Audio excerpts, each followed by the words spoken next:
कहाँ से लाए? यहाँ का नहीं है, बाहर से उड़ाया। 30 का पड़ा। अरे पागल हो गया है, उड़ा के लाया और बोलता है 30 का पड़ा। 15 देगा मैं, बस। बहुत मेहनत की उस्मान भाई। 20 फाइनल। बोल क्या बोलता है? ठीक है, चलेगा।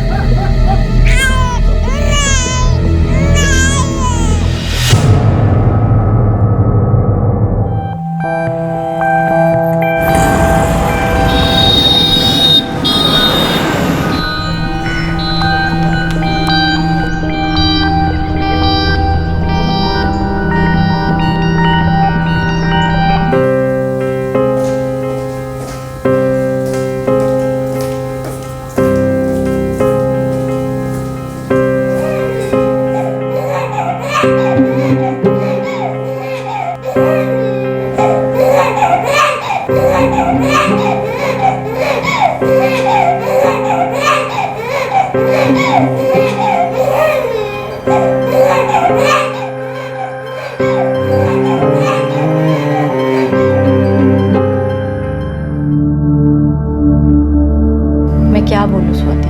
विद्या, वो बच्चा किस तरह पड़ा था, कोई देखने वाला ही नहीं। तेरी राह देखते देखते 15 मिनट से मैं वहां खड़ी थी।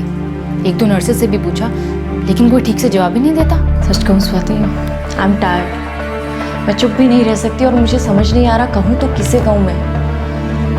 मुझे समझ नहीं आ रहा मैं क्या करूँ। किस बारे में? क्या बात है विद्या, बता तो।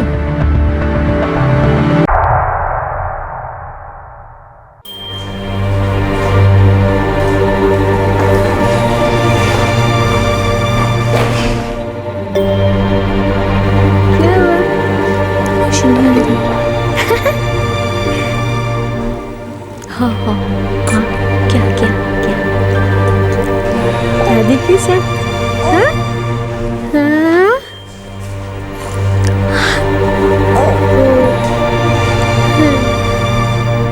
क्या दिख रहा है? सुनो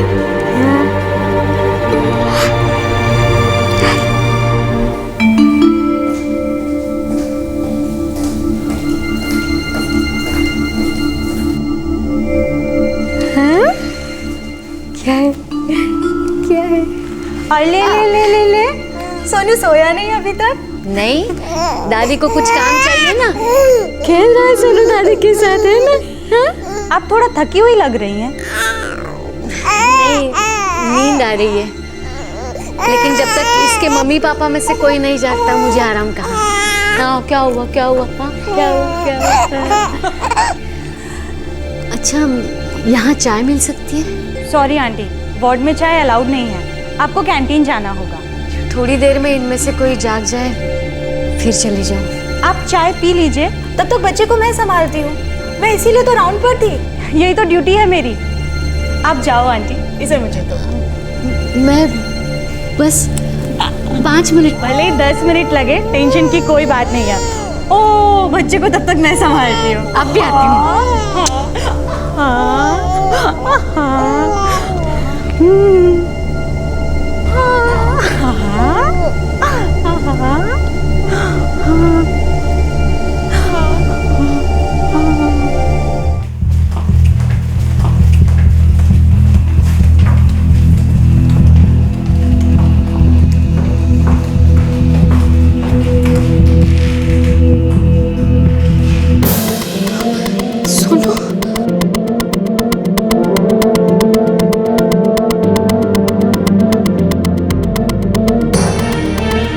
कमला, ए कमला, अरे वो औरत कहाँ गई? कौन औरत अम्मा? वही जिसके पास सोनू को छोड़ कर गई थी मैं। कौन औरत और किसके पास छोड़ा आपने सोनू को? कोई अस्पताल गई थी, बोली मैं बच्चे को संभालती हूँ, आप चाय पी के आ जाइए। लेकिन कहाँ लेके गई वो मेरे सोनू को? पता नहीं कहाँ गई वो औरत। क्या हुआ कमला? क्या हुआ अम्मा? कोई अस्पताल की औरत थी, बोली मैं बच्चे को संभालती हूँ, आप चाय पी के आ जाइए। मैं बस 5 मिनट में वापस आई। मुझे मेरा बच्चा चाहिए। तुमने किसको दे दिया बच्चा?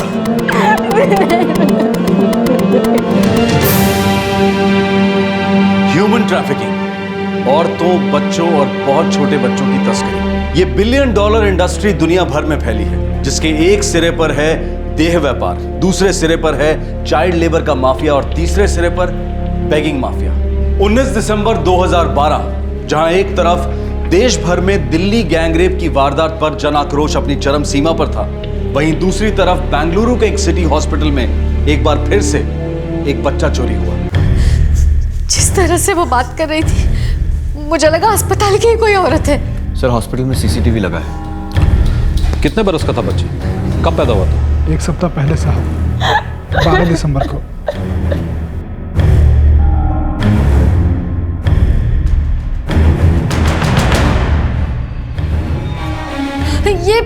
ये वो ये। स्टॉप।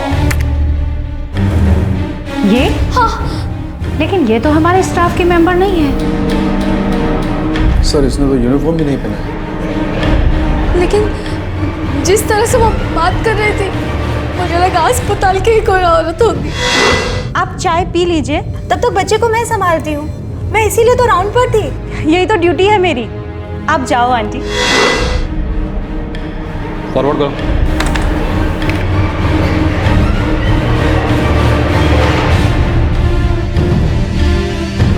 स्टॉप। ये बात तो कंफर्म है, ये औरत बच्चा चुराने ही आई। लेकिन सर ये हमारे स्टाफ में से नहीं है। मुझे फुटेज की प्रिंट चाहिए और सिक्योरिटी रजिस्टर। जितनी आसानी से ये औरत अंदर आई और जिस तरह से घूम रही है, उसे देखकर लगता है कि ये पहले भी कई बार आके गई हुई।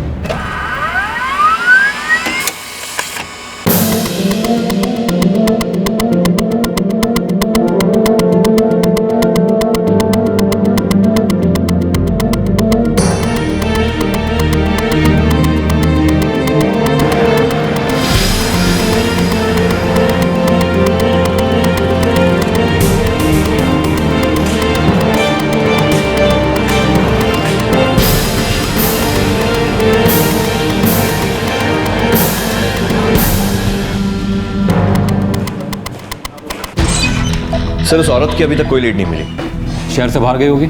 सर ये रैकेट ऐसे ही काम करता है, हमेशा दूसरे शहर से बच्चे उड़ाते हैं और फिर किसी और शहर में जाकर बेच देते हैं। इसीलिए बच्चों को ट्रेस करना भी बहुत मुश्किल होता है। तलाश जारी रखो। सर शर्म की बात है कि रैकेट इतना खुलेआम पनप रहा है। तरस आता मुझे माँ बाप पर, क्या गुजरती होगी उनकी।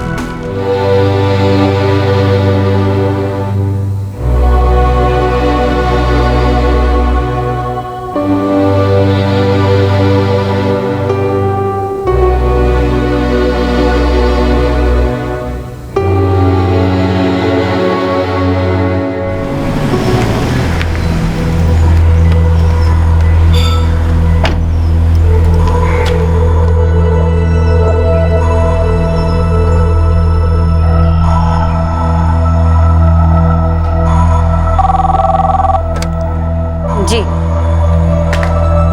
अनीता जायसवाल। यस। आपको बुलाया है। ओके। आगे से ले। Thank you.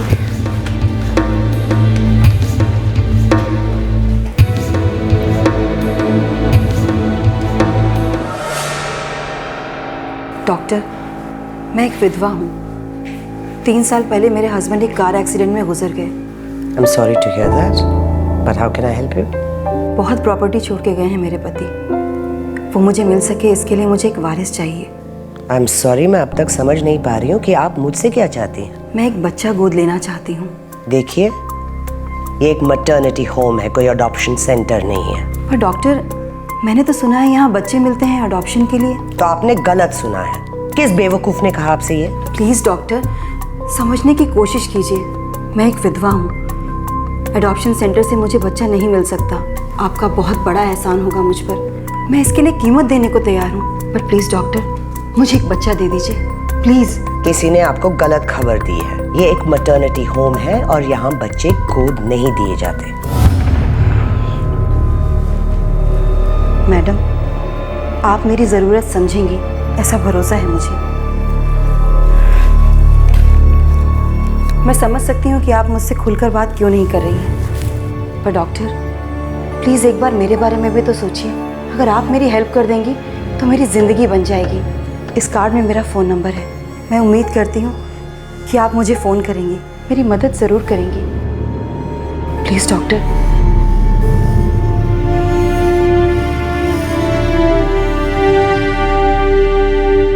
मैम, उन्होंने बोला कि आपसे मिलना है। तो तुमने सीधे अंदर कैबिन में भेज दिया।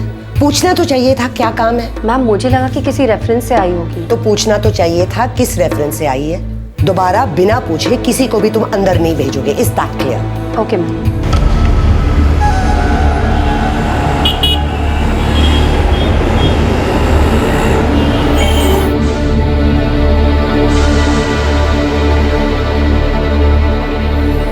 मम्मा अगले महीने से मेरी इंटर्नशिप शुरू हो रही है, सोच रही हूँ कि अपने हॉस्पिटल से ही स्टार्ट करूँ। बिल्कुल नहीं, किसी और हॉस्पिटल से कर लेना। पर क्यों?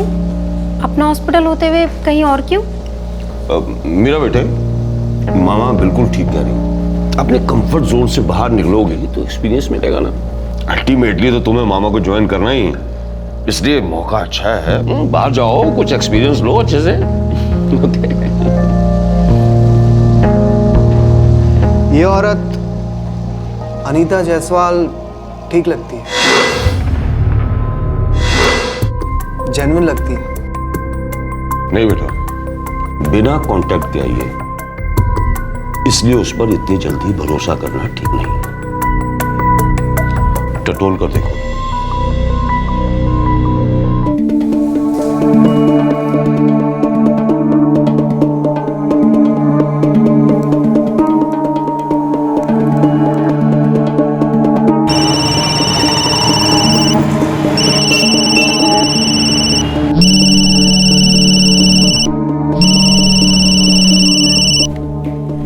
हेलो, डॉक्टर सरिता राजेश्वर है। Oh good morning doctor. मैंने आपकी प्रॉब्लम के बारे में सोचा है। डॉक्टर आप मेरी मदद करेंगी ना? देखिए, एक 7 दिन का बच्चा है, लेकिन प्रॉब्लम यह है कि उसकी माँ नॉर्थ ईस्ट की थी। कभी न कभी तो पता चल ही जाएगा कि बच्चा आपका नहीं है। सवाल उठेंगे आप पर, सोच लीजिए। बच्चा किसका है, कैसा है, इससे मुझे कोई फर्क नहीं पड़ता। मुझे तो बस एक बच्चा चाहिए। ये बच्चा मुझे अपने पति की प्रॉपर्टी के लिए नहीं, अपने लिए भी चाहिए। मैं माँ नहीं बन सकती ना? ऑल राइट, मुझे थोड़ा टाइम दो, I will get back to you.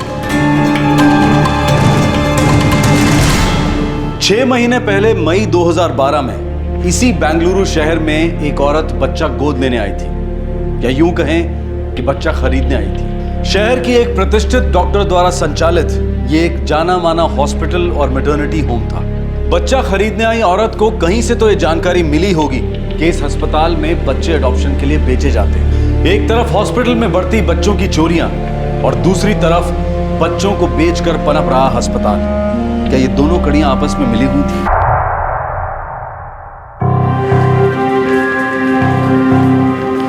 देखिए, हम हर मुमकिन कोशिश कर रहे हैं, लेकिन आपके बच्चे की भी तो कोई खबर नहीं मिली। 3 दिन हो गए साहब, और अब तक मेरे बच्चे का पता नहीं चल पाया है।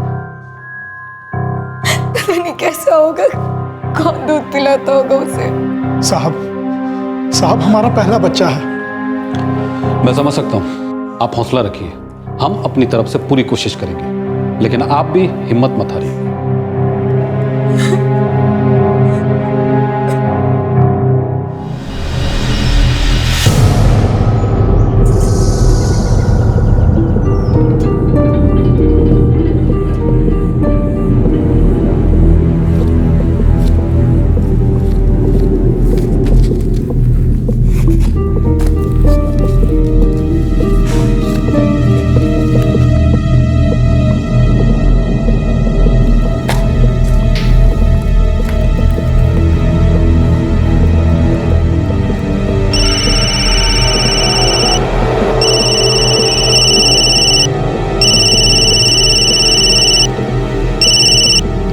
हेलो, डॉक्टर सरिता राजेश्वर है। Yes doctor. 6 महीने पहले आप बच्चा अडॉप्ट करना चाहती थी ना? Are you still interested? Yes doctor, I am still interested. 6 महीने से आपके फ़ोन का ही तो वेट कर रही थी। ठीक है, एक बार हॉस्पिटल आकर मिल लो।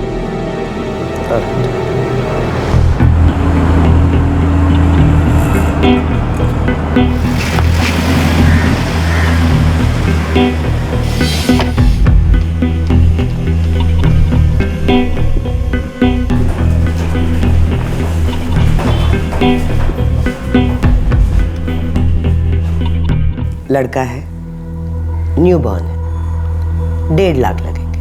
1.5 लाख? डॉक्टर 1.5 लाख तो बहुत ज़्यादा है। मैं एक विधवा हूँ, प्रॉपर्टी भी अभी तक नहीं मिली है। एकदम से 1.5 लाख कहाँ से लाऊंगी मैं? तो फिर मैं कुछ नहीं कर सकती। बच्चा दे रही हूँ, वो भी प्रॉपर बर्थ सर्टिफिकेट के साथ। सब कुछ प्रॉपर होगा। जन्म के बाद से बच्चे को हम संभालते हैं और इन सब चीजों के लिए खर्च होता है।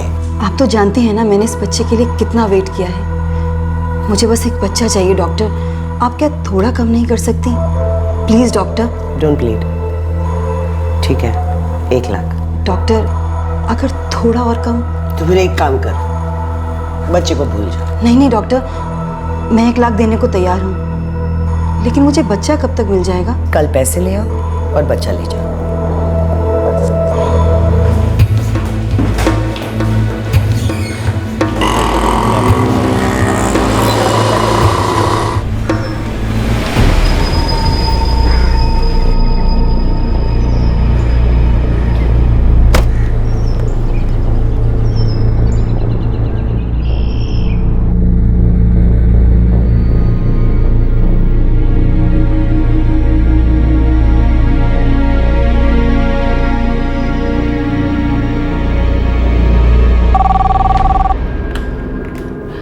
जी sir. Okay. Mrs Anita Jaiswal? Yes. पहले आप तो हमारे executive director Mister Shridhar Rajeshwar से मिलना होगा। वो डॉक्टर सरिता के केबिन में आपका वेट कर रहे हैं। Okay, thanks. Thank you.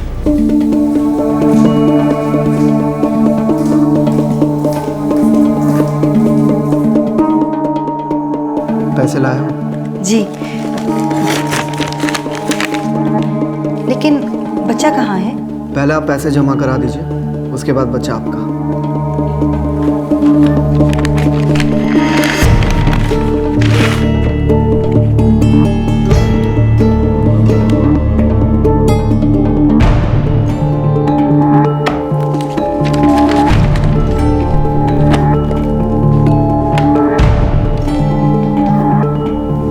पैसे मिल गए।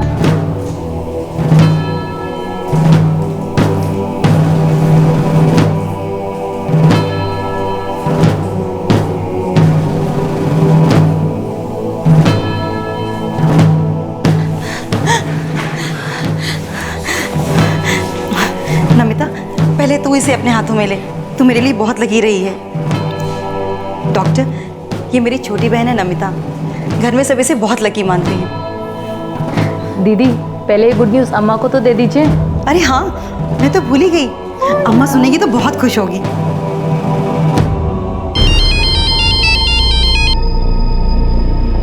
हाँ अनीता, बोलो। हाँ अम्मा, बच्चा मिल गया है, नमिता के पास है। ये तो बहुत अच्छी खबर है। मेरा भी मन कर रहा है बच्चा देखने को। अगर आपने बच्चे का कोई नाम सोच रखा है तो प्लीज बता दीजिए। मेरे हस्बैंड उस नाम का बर्थ सर्टिफिकेट बनवा देंगे। मैंने तो कब से सोच कर रखा है, मैं लिख के देती हूँ।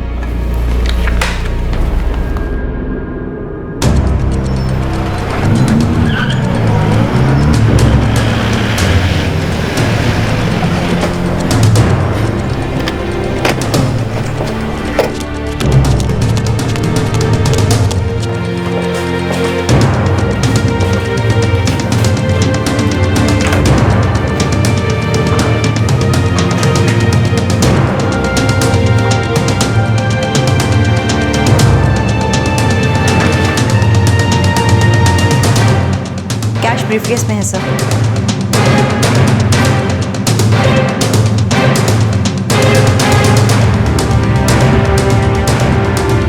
पिछली बार तुम्हें सिर्फ वार्निंग देकर छोड़ देना बहुत बड़ी बेवकूफ़ी थी। Thanks Anita, you did a great job.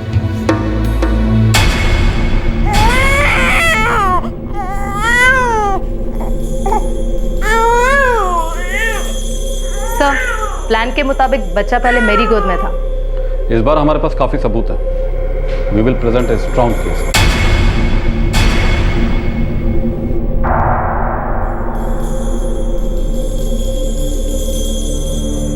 सच कहूँ स्वाति, आई एम टायर्ड। मैं चुप भी नहीं रह सकती और मुझे समझ नहीं आ रहा कहूँ तो किसे कहूँ मैं। किस बारे में? क्या बात है बिंदिया, बता तो। स्वाति, तूने जो बच्चा देखा ना, वो कोई यहाँ पे छोड़ गया है और मुझे भी यही बताया।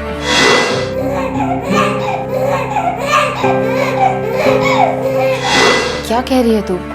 मैं कुछ समझी नहीं। स्वाति, इस हॉस्पिटल में बहुत से इलीगल काम हो रहे हैं, इलीगल अबॉर्शन हो रहे हैं। बच्चों की बिक्री हो रही है और भी बहुत कुछ हो रहा है। तूने टॉप अथॉरिटी से बात की? वही तो मुश्किल है। इस हॉस्पिटल की टॉप अथॉरिटी डॉक्टर सरिता राजेश्वर है और वही इस हॉस्पिटल की ऑनर भी है। वो और उनकी फैमिली मिलकर ही ये सब इल्लीगल बिजनेस कर रही है। लेकिन बिंदिया ये सब गलत है, तुम्हें रोकना चाहिए ये सब। कैसे? मेरे पास कोई सबूत ही नहीं है। अगर वो डॉक्टर इस सब में इन्वॉल्व है तो इसका मतलब समझ रही हो तुम? जो बच्चे यहाँ से बेचे गए हैं वो ह्यूमन ट्रैफिकिंग के शिकार हो सकते हैं। ये सब एक रैकेट है, हमें ये सब रोकना चाहिए। पर मैं क्या कर सकती हूँ? बोल, चुप मत रहे। एक बात तो तय है बिंदिया, मैं चुप नहीं रहूंगी। ये क्या बकवास है? डॉक्टर बिंदिया, किसी और को इन्फॉर्म करने से पहले एक बार मुझसे तो बात करनी चाहिए थी ना, ताकि किसी को कुछ पता न चले, उससे पहले ही आप बच्चा बेच सके। एक्सक्यूज मी मैम, आप इस तरह मुझ पर इल्जाम नहीं लगा सकते। एक कपल आए थे जो इस बच्चे को छोड़ गए, दिया गया नाम एड्रेस सब कुछ गलत था। मैंने सिर्फ इंसानियत के नाते इस बच्चे को संभाला है और वैसे भी मैं आपको इन्फॉर्म करने ही वाली थी। कब? बच्चा बेच देने के बाद? 2 साल पहले एक आम नागरिक स्वाति ने इस अस्पताल में एक बच्चे को दयनीय अवस्था में देखा और उसने ये बात अपनी एक दोस्त को बताई जो उस अस्पताल में बतौर डॉक्टर काम कर रही थी। और जब उसने अपनी डॉक्टर दोस्त से उस अस्पताल में चल रही गैर कानूनी गतिविधियों के बारे में सुना तो उसे सुनकर बहुत धक्का लगा। संवेदनशील, सतर्क और सचेत स्वाति ने तुरंत संबंधित अधिकारियों को सूचित किया और उस बच्चे को बचाकर चाइल्ड वेलफेयर होम को सौंप दिया। डॉक्टर सरिता राजेश्वर और उसके हॉस्पिटल को सिर्फ हिदायत देकर छोड़ दिया गया क्योंकि उनके खिलाफ कोई सबूत हाथ नहीं लग पाए। लेकिन 1 साल बाद स्वाति, मैंने वो हॉस्पिटल छोड़ दिया है, पर वहाँ अभी भी वो सारे इलीगल काम हो रहे हैं। I know that for sure. बच्चे अभी भी बेचे जाते हैं। पिछली बार वेलफेयर एसोसिएशन ने उसे एक वार्निंग देकर छोड़ दिया था क्योंकि कोई सबूत ही हाथ नहीं लगा। सबूत हाथ लगता भी तो क्या होता? डॉक्टर सरिता बहुत पावरफुल है और उनके पति राजेश्वर की पहुंच बहुत ऊपर तक है। पर इसका मतलब ये तो नहीं ना कि कोई ये रैकेट रोक नहीं सकता। ये सब एक जुर्म है बिंदिया और हमें इसे रोकना चाहिए। आई नो, जो मैं कर सकती थी मैंने किया। सोचा तुझे बता दूं। अब तू ही बता, इस रैकेट को कैसे रोक सकती है? स्वाति, मुझे मेरे चैनल से बात करनी होगी। कुछ भी कर अनीता, हमें ये सब रोकना होगा। ये इतना आसान नहीं होगा, बड़े लोग इन्वॉल्व होंगे इसमें, well connected, it's very risky. तो नारायण, सब कुछ जानते हुए हम लोग चुपचाप तो नहीं बैठ सकते ना। ये सब गलत है और हमारी भी तो कोई जिम्मेदारी बनती है। Swati is right Narayan. स्वाति, अच्छा हुआ जो तुमने मुझे बताया। मैं आज ही अपने चैनल हेड से बात करती हूँ। हो सकता है वो इस पर स्टिंग ऑपरेशन करना चाहे।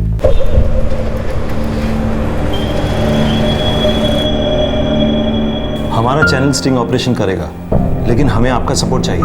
पिछली बार हमें कोई सबूत नहीं मिले थे। अगर ये स्टिंग करना है तो पक्के सबूत मिलने तक हमें धीरज से काम लेना होगा और ये सबूत हासिल करने के लिए हमें आपकी मदद चाहिए। हम आपके साथ हैं। जॉइंट सीपी की भी परमिशन मिल चुकी है इस ऑपरेशन के लिए। सब इंस्पेक्टर नमिता इस ऑपरेशन के लिए आप लोगों का साथ देंगे। मैं सजेस्ट करूंगा कि हम ये ऑपरेशन अनीता से करवाएं। वो पहले भी स्टिंग ऑपरेशंस कर चुकी है, she nose her job. Sub inspector Namita को हम सही समय पर इस प्लान में शामिल करेंगे। हमें बहुत ही सावधानी से इस ऑपरेशन को करना होगा।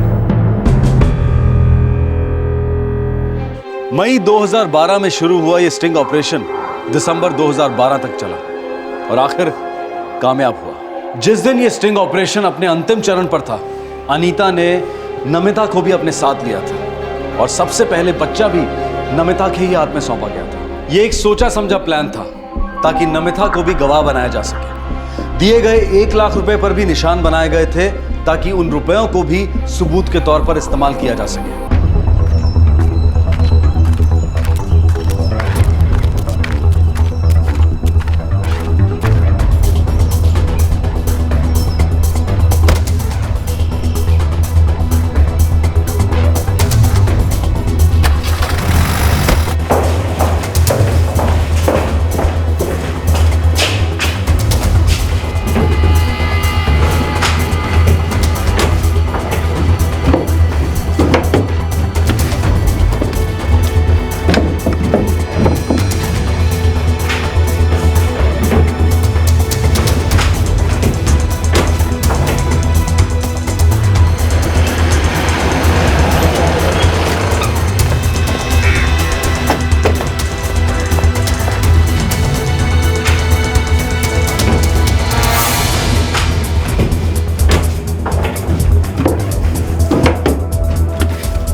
हेल इंस्पेक्टर, मैं एक रिटायर्ड करना दूं? हमारे पास सर्च वारंट है। बहुत पछताओगे इंस्पेक्टर, बहुत पछताओगे। हम इज्जतदार लोग हैं। यस सर, आपकी बहुत इज्जत है। आप एक एक्स आर्मी मैन, आपकी वाइफ रेप्यूटेड डॉक्टर और आपका बेटा इंजीनियर है जो सिविल सर्विसेज की तैयारी कर रहा है। बेटी एक मेडिकल स्टूडेंट है। लेकिन हमारे पास स्ट्रॉन्ग प्रूफ है कि आपके हॉस्पिटल में बच्चे बेचे जाते हैं। ये आपका बिजनेस है, इज्जतदार लोगों का बिजनेस।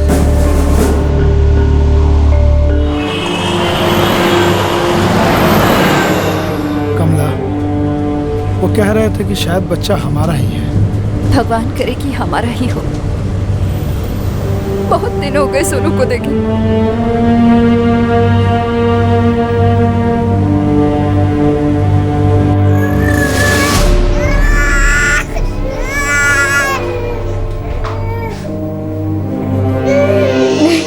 ये मेरा बच्चा नहीं है मैडम, ये मेरा बच्चा नहीं है। मैं पहचानती हूँ अपने बच्चे को। एक हफ्ते गोद में खिलाया है उसे। ये मेरा बच्चा नहीं है।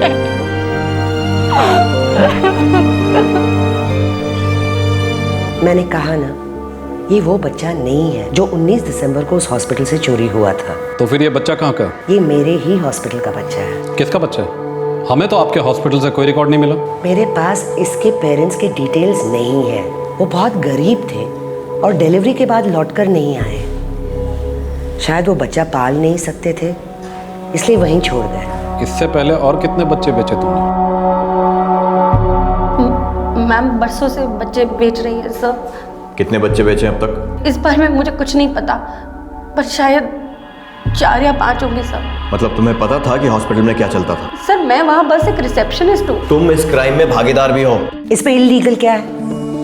ये बच्चे अनवांटेड हैं और मैं इन्हें अच्छे रिस्पॉन्सिबल पेरेंट्स को दे रही हूँ। It's pretty much like adoption. आपके पास कोई रिकॉर्ड नहीं है कि बच्चे के बायोलॉजिकल माता पिता कौन है। ये रिकॉर्ड भी नहीं है कि आपने बच्चे किसे बेचे, और आप इसे अडॉप्शन कहती हैं? मैडम, अडॉप्शन का एक लीगल प्रोसीजर होता है जिसमें बच्चे बेचे नहीं जाते हैं। पढ़ी लिखी है, इतना तो समझ सकती है ना। मेरी वाइफ एक ह्यूमन सर्विस कर रही है। जिन बच्चों का कोई नहीं होता, कुछ नहीं होता, उनका फ्यूचर सिक्योर कर रही है वो। आपकी पत्नी लोकल मेडिकल एसोसिएशन में रजिस्टर्ड भी नहीं है। आप बच्चों का नहीं अपना फ्यूचर बना रहे हैं। बच्चे बेचकर पैसा कमा रहे हैं आप लोग। एक मिनट मैडम, बच्चे की डिलीवरी से लेकर उसका मेंटेनेंस, उसके लिए फॉस्टर पेरेंट्स मिलने तक उसकी देखभाल करना, ये सब मुफ्त में नहीं होता है। एडॉप्शन सेंटर चलाने का कोई लाइसेंस है आपके हॉस्पिटल के पास? मिस्टर राजेश्वर, आप एक रिटायर्ड फौजी हैं। रूल्स की अहमियत आपको पता होनी चाहिए। हम ना ही उन बच्चों को ट्रेस कर पा रहे हैं जो आपके यहाँ से बिके हैं, और ना ही उन पेरेंट्स का अता पता है जिन्होंने आपके यहाँ से बच्चे अडॉप्ट किए हैं। आपको नहीं लगता कि जो बच्चे आपने बेचे हैं उनमें से कुछ को इलीगल कामों के लिए खरीदा गया हो? ये ह्यूमन ट्रैफिकिंग नहीं तो और क्या है? You all are bloody criminals. और जिन माँ बाप को बच्चे नहीं चाहिए वो सीधे आपके ही हॉस्पिटल में कैसे आ जाते हैं? Can you explain? हमारे हॉस्पिटल के पास एक बिल्डिंग है जहाँ पेइंग गेस्ट अकोमोडेशन है। वहाँ वो औरतें आती हैं जो सिंगल होती हैं और वो चाहती नहीं कि अपने प्रेगनेंसी के बारे में किसी और को पता चले। वो बच्चा गिरवाने आती है। मतलब वो आपकी शरण में आ जाते हैं डिलीवरी या अबॉर्शन के लिए। फिर आपके दिमाग में एक ब्रिलियंट आइडिया आता है कि बच्चों को गिराने से बेहतर है बच्चों को बेचकर पैसा बनाया जाए।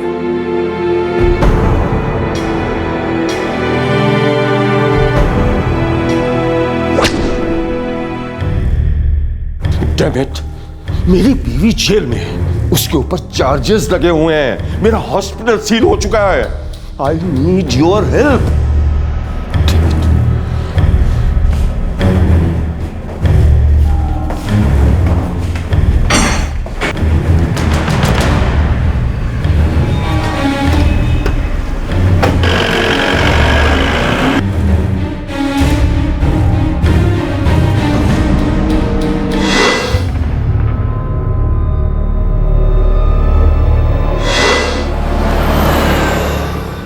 भगवान करे उस बच्चे को उसके माँ बाप मिल जाए,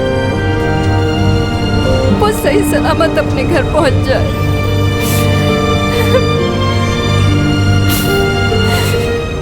वेलफेयर कमेटी ने बच्चे को चाइल्ड केयर होम भेज दिया है। वहाँ उसका अच्छे से ध्यान रखा जाएगा। थैंक्स स्वाति। अगर तुम मुझे हिम्मत नहीं देती तो शायद मैं कभी अपना मुंह नहीं खोल पाती। बस भगवान करे कि डॉक्टर सरिता ने जिस किसी को भी बच्चे बेचे हैं वो अच्छे लोग निकले। कितने अफसोस की बात है, इंसान ही इंसान को बेचने का कारोबार कर रहा है। चैन की नींद कैसे सो पाते होंगे ये लोग? कैसे अपनी आत्मा को चुप करा देते हैं?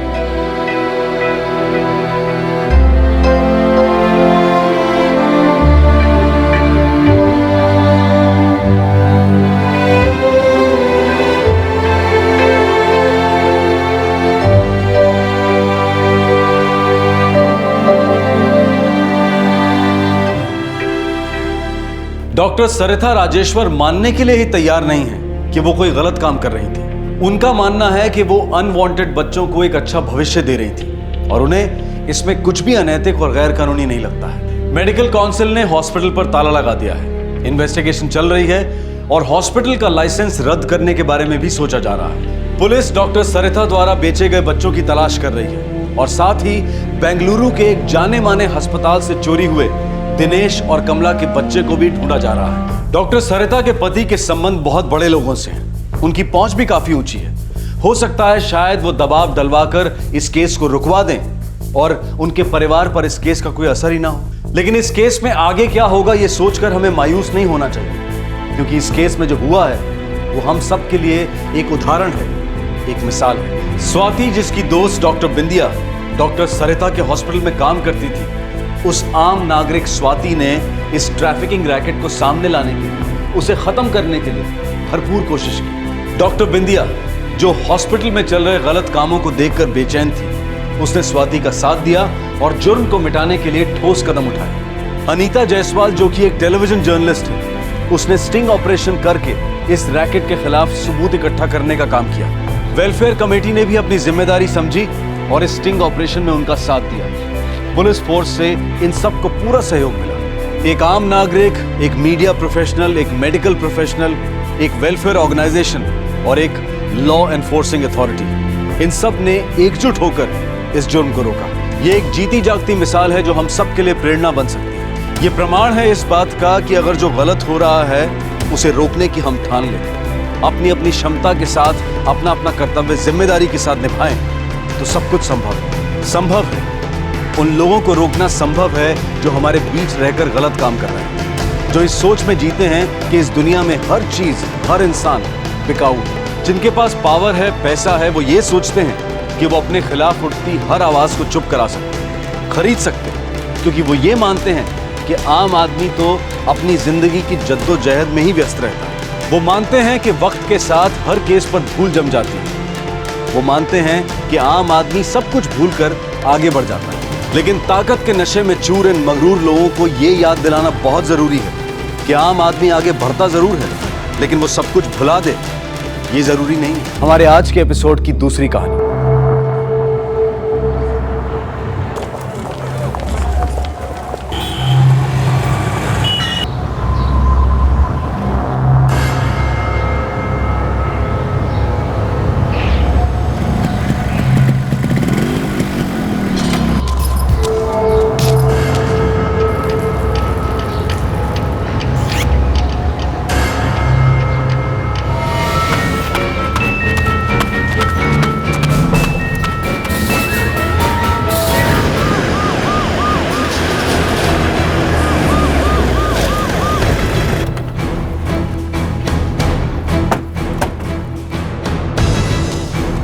सर, बैग पर्स पाउच कुछ नहीं है, आसपास कुछ भी नहीं मिला सर।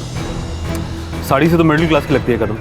मुंबई और नवी मुंबई के सारे थानों में चेक करो, कहीं कोई मिसिंग कंप्लेंट तो नहीं है। सर, लगता है इनका सर किसी पत्थर से टकराया है। हमें भी लाश के पास एक पत्थर पड़ा हुआ मिला था। उम्र 60 और 65 के बीच लगती है। अपना बचाव नहीं कर पाई है। मौत का वक्त कल शाम 6 और 8 बजे के बीच।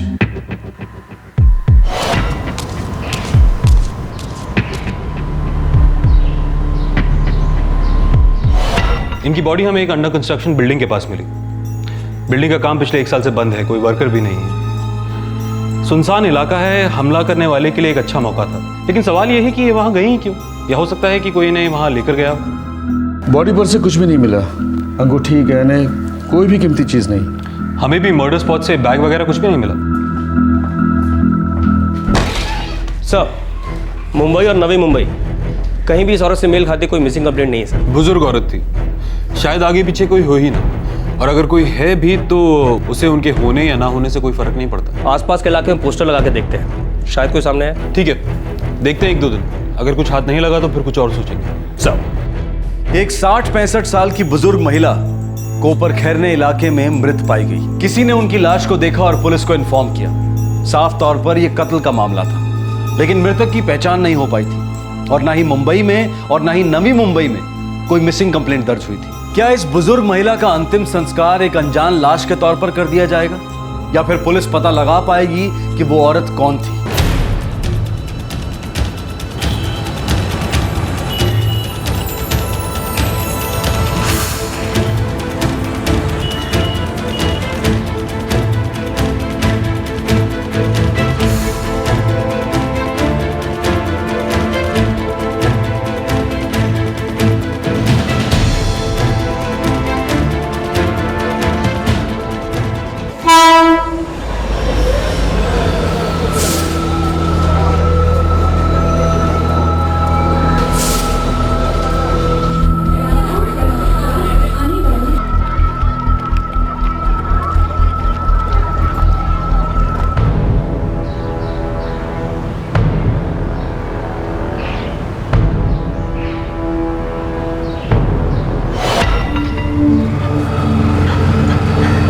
ऑटो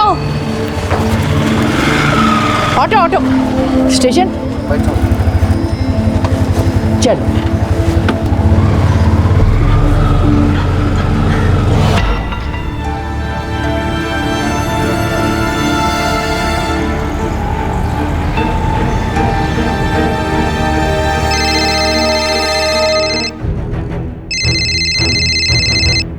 हेलो, कोपर खैरने पुलिस स्टेशन। साहब, मैं वो कुर्ला स्टेशन के बाहर बूढ़ी औरत का पोस्टर देखा। आप जानते हो उसे? जानता तो नहीं हूँ साहब, लेकिन इतना जरूर मालूम है कि वो नेहरू नगर में रहती थी। उधर से 2-3 बार मेरे साथ शेयरिंग रिक्शा में बैठी है। आपका नाम? साहब, मंदार। Thank you Mandar.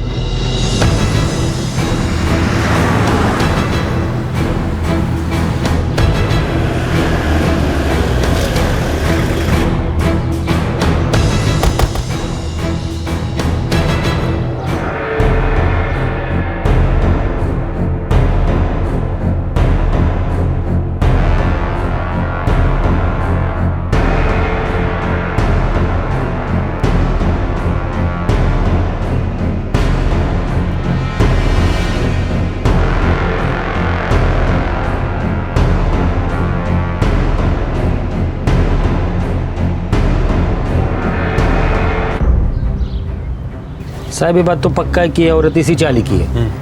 कई बार आए लेकिन नाम पता मालूम नहीं मेरे को। वो 12/34 वाली से पूछो, वो पूरे चाली का खबर रखती है, वो बराबर बताएगी आपको। कहाँ होगा ये 12/34? यही 6 घर छोड़ के साहब। ये तो शांता मौसी है, 3 दिन से घर नहीं आई है। कुछ हुआ है क्या साहब? किधर है इनका घर? यही बाजू की गली में, 35/46। साहब, शांता मौसी 19 तारीख को सुबह घर से निकली थी।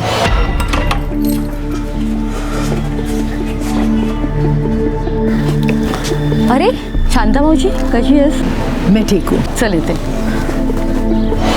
वैसे तो शांता मावशी से मेरी रोजाना बातचीत होती थी। उस दिन नहीं मिली, घर पे आके देखा तो ताला था। इनके घर पर और कौन रहता है? वैसे तो शांता मावशी अकेली रहती है, लेकिन हाँ, उनकी बेटी भी है दक्षा, पास ही के चौल में रहती है, अपने पति नवीन और बच्चों के साथ। दूसरे दिन भी मौसी को मैंने नहीं देखा, तो उनको जाकर मैंने बोला। उन्होंने कहा कि पुलिस में रपट लिखवाएंगे। कहाँ रहते हैं? आखिरकार उस बुजुर्ग औरत की पहचान हुई, उनके घर का पता भी चला, और यह भी पता चला कि उनकी एक बेटी और दामाद भी हैं जो उनके गुम होने की कंप्लेंट लिखवाने वाले थे। लेकिन मुंबई के किसी भी पुलिस स्टेशन से कोपर खैराने पुलिस को मिसिंग की कोई इंफॉर्मेशन नहीं मिली। क्या शांताबाई की मिसिंग कंप्लेंट वाकई दर्ज हुई थी?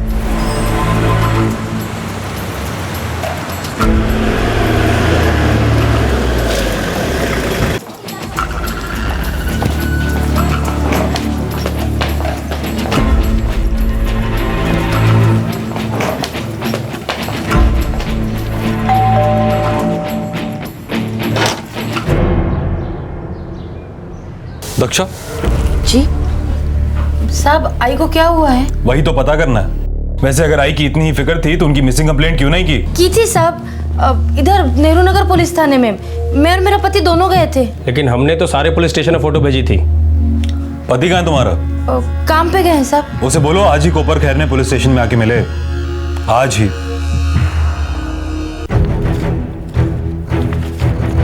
हाँ, 21 सितंबर रात 9 बजे ये दक्षा और नवीन फटके ने मिसिंग कंप्लेंट कराया था। शांताबाई रामटे के, मदर ऑफ दक्षा फटके, रेजिडेंट ऑफ 35/46 शिवाजी चौल, नेहरू नगर। लेकिन हमने ये फोटो भेजा था मिसिंग कंप्लेंट से क्रॉस चेक करने के लिए। क्या इन लोगों ने कोई फोटो नहीं दिया कंप्लेंट के साथ? इन लोगों ने जो फोटो दिया वो आपके दिए इस फोटो से कभी मैच नहीं होता। मतलब? आप ही देखिए।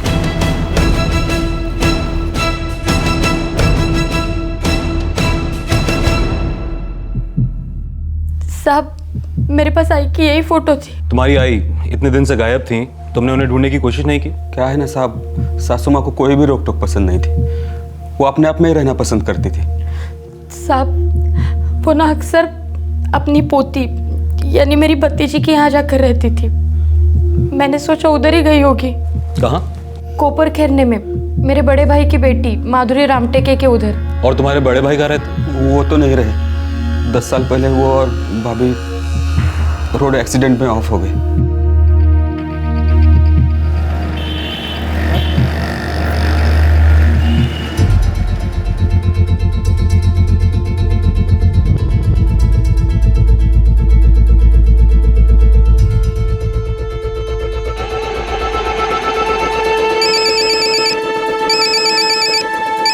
शीतल, हाँ फोन देखना ना सर। हाँ, एक्सक्यूज मी। हेलो माधुरी, पुलिस स्टेशन से फोन है।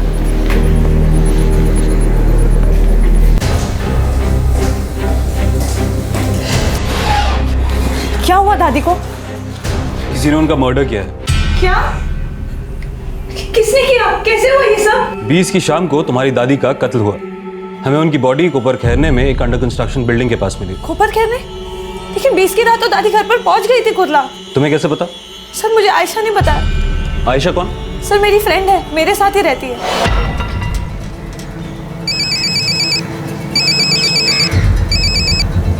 हाँ आयशा। हाँ माधुरी, अच्छा सुन, दादी के पैसे बैंक में जमा करवा दिए हैं, ओके? और उनको थाने से कुर्ला की ट्रेन में भी बिठा दिया है। Thank you so much Ayesha. अरे थैंक यू की क्या बात है यार। अच्छा सुन, अभी कुछ दिन मैं घर नहीं आऊँगी, नासिक जा रही हूँ। क्यों ऐसे अचानक? नहीं कुछ सीरियस नहीं है, बस वो मुझे थोड़ा काम है, कुछ दिनों में लौट आऊँगी। हाँ अच्छा, अभी मैं रखती हूँ, फ़ोन की बैटरी लो हो रही है। ओके अच्छा ठीक है, चल bye. Okay bye. Sir Ayesha ने मुझे बताया था कि उसने दादी को बिठा दिया था ट्रेन में कुर्ला के लिए। आयशा का नंबर है? जी सर है, 444567878। ये पैसे का क्या चक्कर है? सर उस दिन दादी आई थी मेरे घर पर कोपर खैरने में, करीबन 10 बजे के आसपास।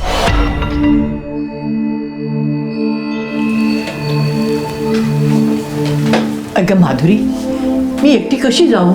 1.5 लाख रुपए बहुत बड़ी रकम होती है बेटा, मेरे को ना डर लगता है। सॉरी दादी, आज ना पॉसिबल ही नहीं है। आज 6 क्लाइंट्स हैं और मैं उनको मना नहीं कर सकती। और अगर मैंने आज छुट्टी ले ली ना दादी, मेरी हमेशा के लिए छुट्टी हो जाएगी। एक काम करते हैं, हम लोग कल चलते हैं, है ना? कल? हाँ। नहीं बाबा नहीं, अरे बिल्डर ने बोला आ जाओ और पैसा लेकर जाओ। देखो बेटा, इन लोगों का कोई भरोसा नहीं, कल को पलट गया तो। आयशा, तुम्हारी आज शाम की शिफ्ट है ना? हाँ। क्यों? देखो ना, तुम दादी के साथ गोरेगांव चली जाओगी। वो एक्चुअली दादी को ना बिल्डर से पैसे लेने हैं, जिसने दादी की चौल खरीदी है ना। हाँ श्योर यार, कोई बात नहीं, मैं चली जाऊंगी। ठीक है दादी। तुम्हारी दादी तुम्हारे घर कोपर खैरने में आती हैं तुम्हें अपने साथ ले जाने के लिए, लेकिन तुम्हारी जगह तुम्हारी फ्रेंड आयशा उनके साथ जाती है। फिर आयशा शाम को फोन करके तुम्हें बताती है कि उसने दादी को कुर्ला के लिए ट्रेन में बिठा दिया, मगर दादी घर नहीं पहुंचती। मेरी समझ में ये नहीं आ रहा कि अगर दादी को किसी को अपने साथ लेकर जाना था तो अपने नजदीक रह रही अपनी सगी बेटी को क्यों नहीं लेकर गई? आई की और मेरी बनती नहीं थी, हमारे बीच तो बातचीत भी बंद थी। क्यों? बस नहीं बनती थी। अपनी सगी माँ से?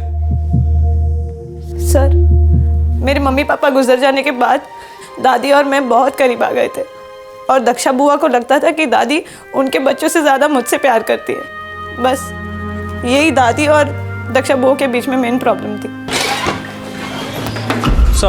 सर आयशा का फ़ोन तो स्विच ऑफ आ रहा है। तुम्हारी दादी का अकाउंट कौन से बैंक में? Sir new people's bank. और ये आयशा नासिक में कहाँ गई होगी? सर उसकी कज़न वहाँ पे रहती है, शायद वहीं पे गई होगी। उसकी कज़न का नंबर है तुम्हारे पास?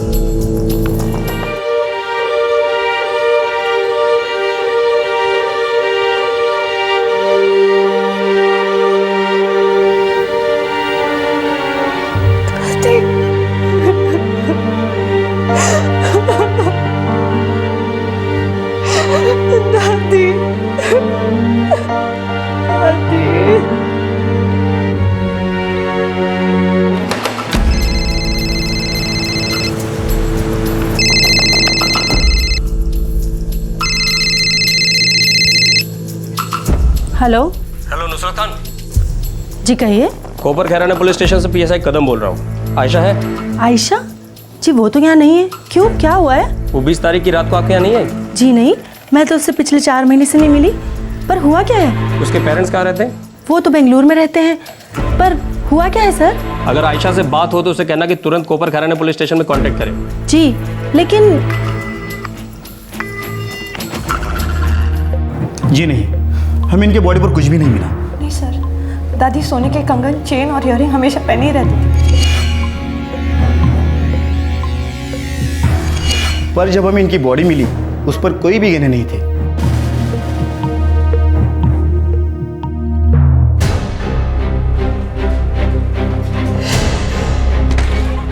सर आयशा का कोई सुराग नहीं मिल रहा है। उसका मोबाइल 20 की रात से ही बंद है। लास्ट कॉल माधुरी को ही किया था और नासिक तो वो गई नहीं सर। उसके पेरेंट्स बेंगलुरु में रहते हैं? जी सर, आयशा का तलाक हुआ था। उसकी शादी उसके माँ बाप की मर्जी के खिलाफ हुई थी और तब से ही उसके माँ बाप ने उससे सारे रिश्ते तोड़ दिए। 5 साल पहले वो मुंबई आ गए और बीपीओ में काम करने लगी। वहीं उनकी दोस्ती हुई और साथ ही मिलकर उन्होंने कोपर खैराना में फ्लैट रेंट में लिया। और सर आयशा के पेरेंट्स भी उसके टच में नहीं है सर। वो यूं गायब कहाँ हो गए? सर शांताबाई के अकाउंट में कोई पैसे जमा नहीं हुए और माधुरी का कहना है कि उसकी दादी हमेशा ज्वेलरी पहन कर रहती थी, लेकिन हमें बॉडी पर कोई गहने बराबर नहीं हुए। इसमें कुछ गड़बड़ लगती है कदम। हो सकता है कि ये सब आयशा का ही किया करा हो। उसने शांताबाई को मारा हो और फिर गहने और पैसे लेकर गायब हो गई। और ये भी हो सकता है कि शांताबाई के घर से ही किसी ने ये कांड किया हो और फिर आयशा को भी गायब करा दिया ताकि उस पर शक ना हो। एक काम करो, दक्षा, माधुरी और नवीन, इन तीनों के कॉल रिकॉर्ड्स निकालो। जी सर।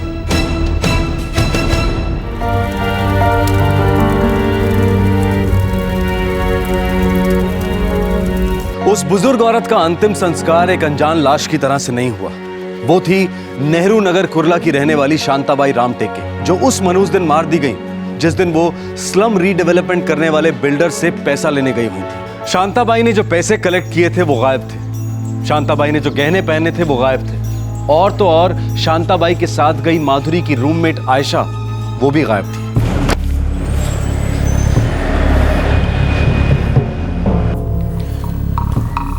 हाँ, शांताबाई रामटेके 20 सितंबर को आई थी। क्या ये लड़की भी आई थी उनके साथ? हाँ, ये भी साथ आई थी।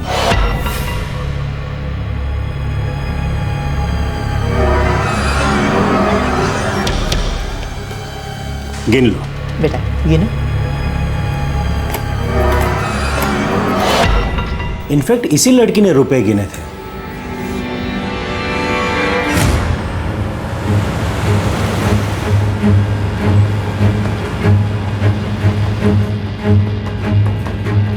सर आयशा 21 सितंबर से काम पर नहीं आ रही। कोई है ऐसा जो उसके बारे में कुछ बता सके? उसका कोई करीबी दोस्त? आयशा के यहाँ सबसे फ्रेंडशिप है। 1 साल से यहाँ काम कर रही है। एकदम बिंदास आउटगोइंग लड़की है। काफ़ी शौकीन भी है। मतलब? जैसे ड्रिंकिंग एंड स्मोकिंग करना। खर्चा भी बहुत करती थी। काफ़ी दिनों से रिपोर्ट नहीं किया तो यहाँ मैंने सबसे पूछा, लेकिन किसी को भी उसके बारे में कोई खबर नहीं। आपके द्वारा डायल किया गया नंबर फिलहाल स्विच ऑफ है। The number you have dialed is currently switched off.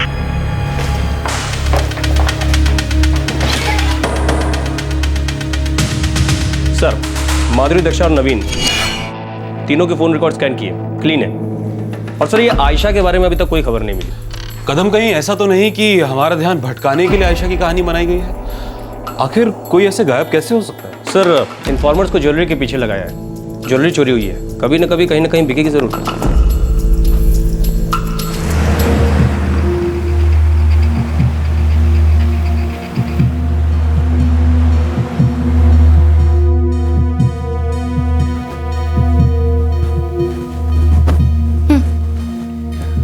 मेरे को लगता है पुलिस को शक है हम पर। और मुझे माधुरी पर, क्योंकि उसको पता था कि तेरे आई बिल्डर के पास पैसे लेने जा रही है। कुछ हफ्ते यूं ही गुजर गए, कोई सुराग हाथ नहीं लग रहा था। आयशा न जाने कहां छू मंतर हो गई थी, उसका कोई अता पता नहीं था। और फिर अचानक इस केस से जुड़ी एक बड़ी खबर आई, जिसने पुलिस इन्वेस्टिगेशन के लिए एक नया दरवाजा खोल दिया।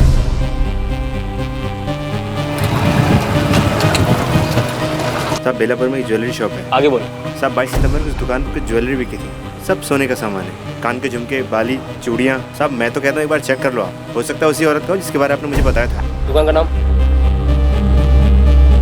कौन लाया था ये? साहब, वो एक लड़का और एक लड़की थी। नाम तो पूछा नहीं होगा आपने? नहीं साहब, नाम तो नहीं पूछा था। इन दोनों में से कोई थी?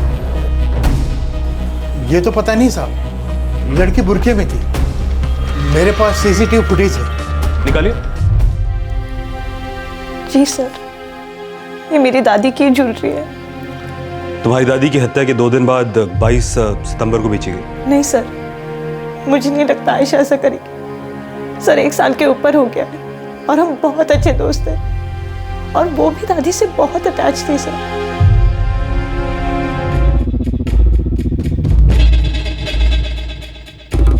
काफी अच्छी तरह से खुद को ढक रखा है। डेफिनेटली अपनी आइडेंटिटी छुपाने की कोशिश कर रही है। सर, लेकिन इसके साथ जो आदमी है वो नवीन नहीं है। पर ये औरत कौन हो सकती है? आयशा, दक्षा या माधुरी?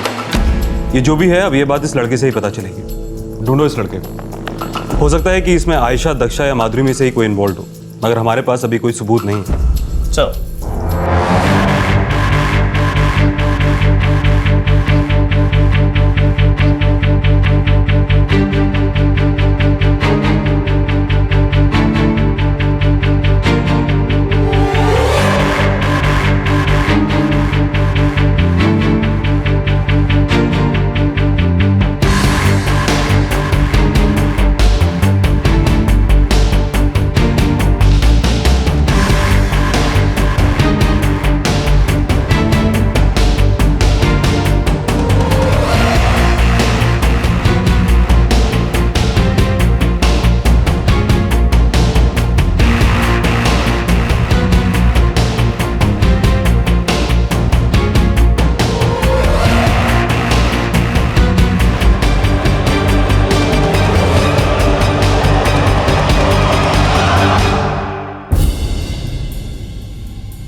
आज सुबह पुलिस आई थी। क्या पूछ रही थी? तुम्हारे बारे में पूछ रही थी, और पूछ रही थी तुम्हारा कोई बॉयफ्रेंड है या नहीं। और हाँ, एक लड़के का फोटो भी दिखाया।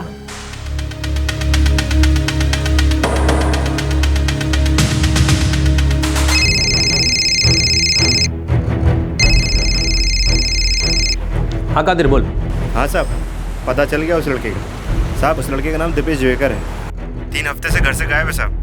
अंकित सोसाइटी बेलापुर का रहने वाला है साहब। और सर, पता चला है कहीं माथेरन में छुपा बैठा हुआ है। और आयशा? सर, उसका नहीं पता चला, पर सर दीपेश का किसी लड़की के साथ लफड़ा जरूर है। माथेरन में कहाँ? वो तो नहीं पता चला साहब। मेरे लड़के लोग लगे हुए पता करने में। आप माथेरन पहुँचो साहब, तब तक मैं पता करके बताता हूँ।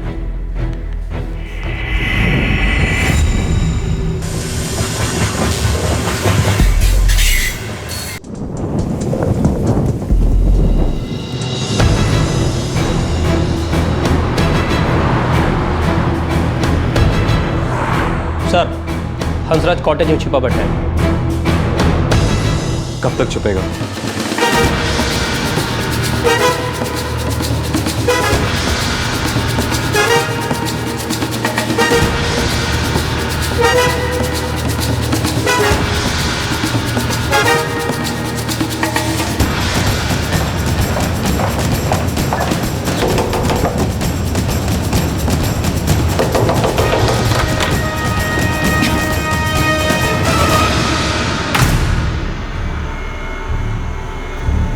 कौन है दीपेश?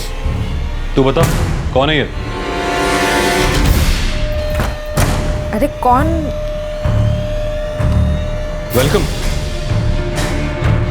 हमें तो शक होने लगा था कि कहीं माधुरी तो हमें बेवकूफ नहीं बना रही, मगर मैं गलत था।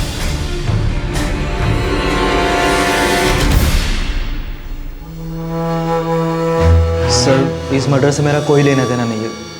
मैंने सिर्फ आयशा की ज्वेलरी बेचने में मदद की थी। अच्छा, और तूने उससे ये तक नहीं पूछा कि वो ज्वेलरी आई कहाँ से? सर पूछा था, और तभी मुझे इस सब के बारे में पता चला।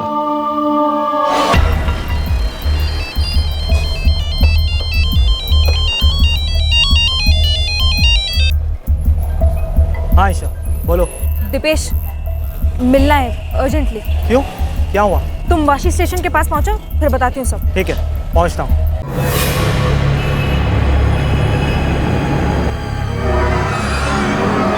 ये कहाँ से है? इंतजाम हो गया, चलो अब शादी कर लेते हैं। आयशा, ये कुछ नहीं है, इससे कुछ नहीं मिलने वाला, और फिर हमारी वैसी ही हालत हो जाएगी जैसी तुम्हारी पहली शादी के बाद हुई थी। दीपेश, मेरे पास और भी है, तुम ये पकड़ो। देखो, इतना है, हम एक अच्छी जिंदगी शुरू कर सकते हैं। कहीं दूर, बहुत दूर चले जाएंगे। मेरे माँ बाप से पैसे मांगने का तो सोचना भी नहीं पड़ेगा। हम एक अच्छी जिंदगी शुरू कर सकते हैं दीपेश। लेकिन ये सब तुम्हें मिला कहाँ से?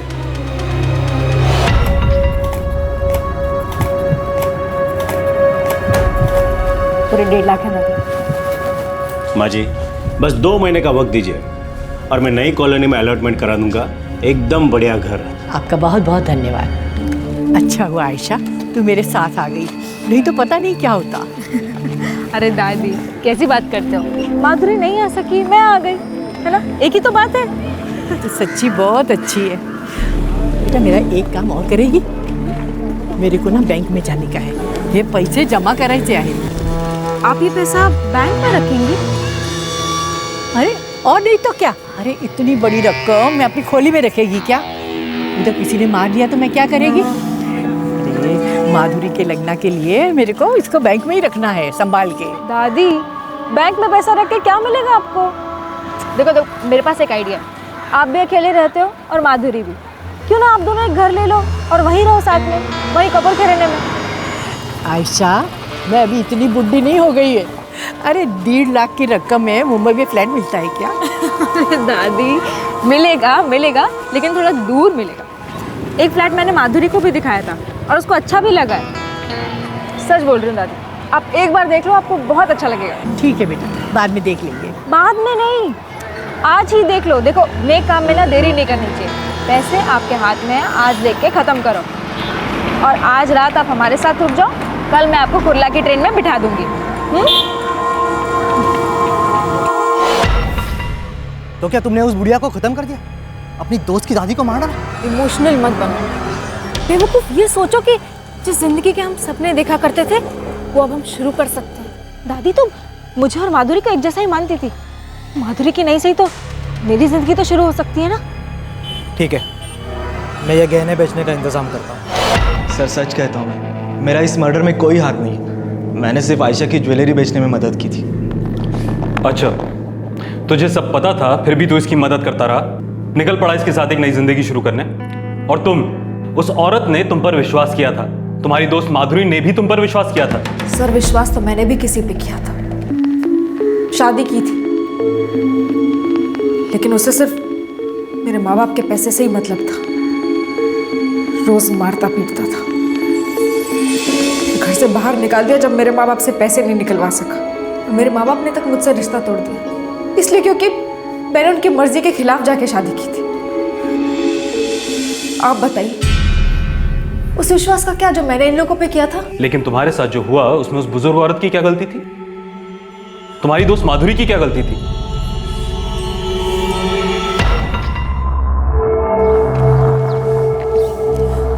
आयशा, तू ये मुझे कहाँ ले आई है? क्या दिखाने वाली है यहाँ? दादी, आप मेरे साथ चलो तो सही, यहाँ पे एक बहुत अच्छा फ्लैट है। ये बिल्डिंग तो अभी आधी बनी है, लगता है काम चल रहा है। आयशा बेटा, इधर अपने को 1.5 लाख रुपए में कौन देगा फ्लैट? दादी, आपको मेरे पे विश्वास है ना? है बेटा। तो फिर चलो ना, चलो।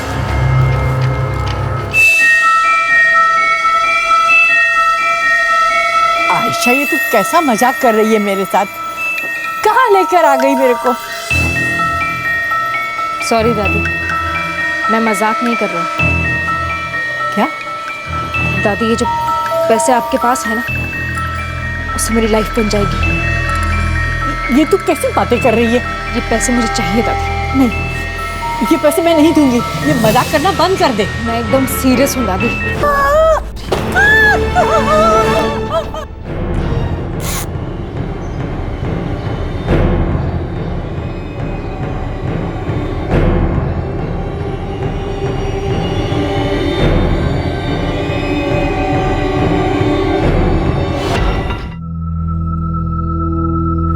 तुमने सच में ये सोचा कि एक बूढ़ी औरत की जान लेकर उसके गहने और पैसे लूट कर तुम एक नई जिंदगी शुरू कर सकती हो? सर, ये तो आप भी जानते हैं कि सारी जिंदगियां कोई ईमानदारी पे तो नहीं बनी होती है ना। बेईमानी और धोखे पर कभी एक खुशहाल जिंदगी खड़ी नहीं हो सकती। किसी ने ये नहीं सिखाया तुम्हें?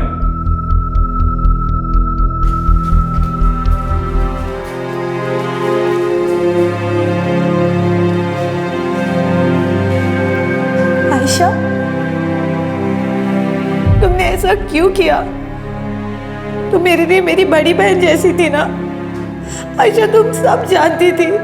मैं 10 साल की थी आयशा जब से मेरी दादी ने मुझे पाला। आयशा, मेरी मम्मी पापा भी नहीं है। दादी सिर्फ मेरे लिए ही जिंदा थी और वो तुम्हें भी अपना बच्चा मानती थी। ऐसा तुमने क्यों किया आयशा?